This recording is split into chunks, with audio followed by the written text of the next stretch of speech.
motor de corriente continua convierte la energía eléctrica en mecánica. Se compone de dos partes, el estator y el rotor. El estator es la parte mecánica del motor donde están los polos del imán. El estator es la parte fija de una máquina rotativa que envuelve al rotor. Forma parte de la carcasa. En el estator se genera el campo magnético inducido de dos formas. 1. Mediante imanes permanentes. 2. Mediante el uso de bobinados y expansiones polares para electroimanes. Es uno de los elementos fundamentales para la transmisión de potencia. El rotor es la parte móvil del motor, con devanado y un núcleo al que llega la corriente a través de las escobillas. El rotor está formado por distintos elementos, montados sobre un eje. El piñón de ataque va unido a una serie de mecanismos que aseguran su funcionamiento y engrane. En cuanto al resto, su función es proporcionar movimiento mediante fuerzas electromagnéticas. En esta parte se encuentran los bobinados unidos a las delgas que rozan con las escobillas.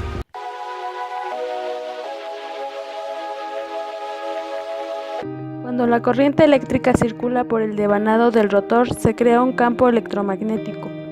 Este interactúa con el campo magnético del imán del estator. Esto deriva en un rechazo entre los polos del imán del estator y el del rotor, creando un par de fuerza donde el rotor gira en un sentido de forma permanente. Si queremos cambiar el sentido de giro del rotor, tenemos que cambiar el sentido de la corriente que le proporcionamos al rotor. Basta con invertir la polaridad de la pila o batería.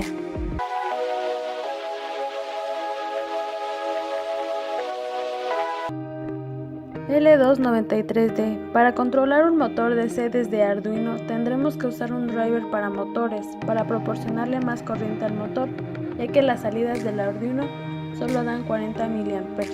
De esta manera, con el driver podemos alimentar el motor con una fuente de alimentación externa.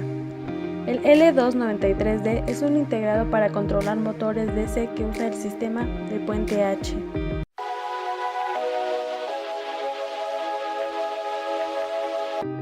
¿Qué es un puente H? Es un sistema para controlar el sentido de giro de un motor DC usando 4 transistores. Los transistores se comportan como interruptores y dependiendo qué transistores conducen y cuáles cambian la polarización del motor y con este el sentido de giro. El L293 tiene 2 puentes H y proporciona 600 mA al motor y soporta un voltaje de 4.5 y 36 volts.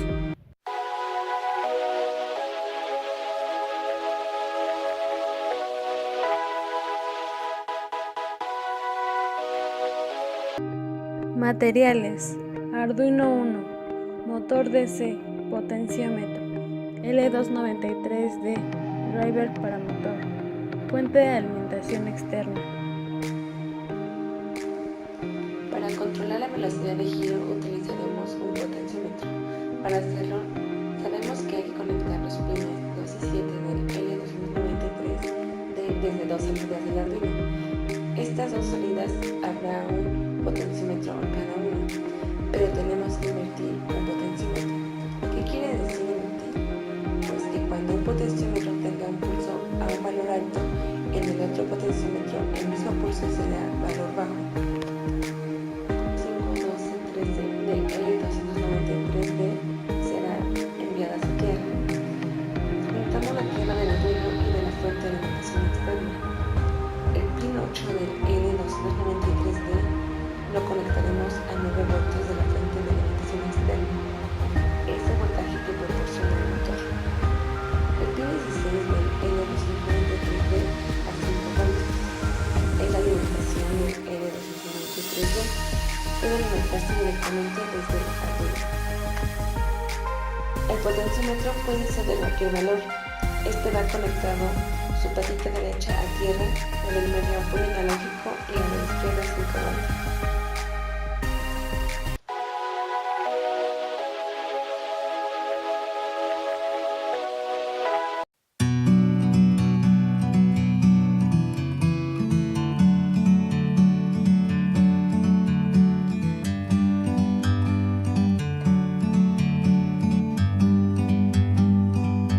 Like a bird on a tree,